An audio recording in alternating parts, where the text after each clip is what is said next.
Düzdür, razıyam. Əslində biz övladlarımıza olmaz dedikcə, onların etmələrini istədiyimiz işlərə də bilmədən sərhəd qoyuruq ki, bu da zaten psixologiyada, tibbdə də hər yerdə var. Bəs xəyanətə uğrayan qadının günah xanımdadır, yoxsa bəyindədir, yoldaşındadır? Günah hər zaman iki nəfərdədir və mən belə deyərdim. Əgər biz günahlı axtarmasaq və axtarsaq həll yolunu, bu o deməkdir ki, əgər mən görürəm ki, mənim ailəmdə nəsə yolunda getmir, mən onu ailəmin içində həll etməliyəm. Hardasa ailədən xaric yox. Xəyanət bu ailədən xaric öz aləmində problemləri həll etməkdir.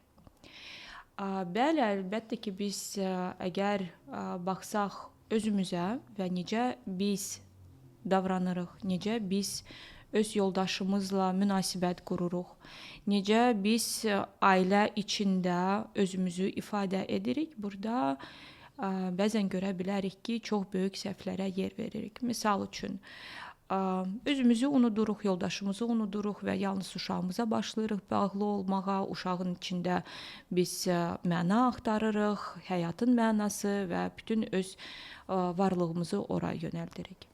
Ya da ki, ailə həyatı qurandan sonra, artıq bu mənimdir, mən artıq evdə necə gəldi otura da bilərəm, necə gəldi qoxulaya da bilərəm və fərqi yoxdur heç bir şey. Və burada bəzən, bəli, bu səbəb olur, var. Hələ də bizdə ailə dəyərləri var və ailə dəyərlərini qoruyan insanlar da var. Və kişi baxır ki, yox, bu mənim uşaqlarımın anasıdır, mənim halal yoldaşımdır.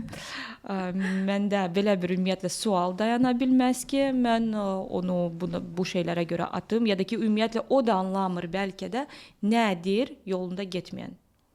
Ardadır, nə baş verir ki, mən artıq bu qadını istəmirəm.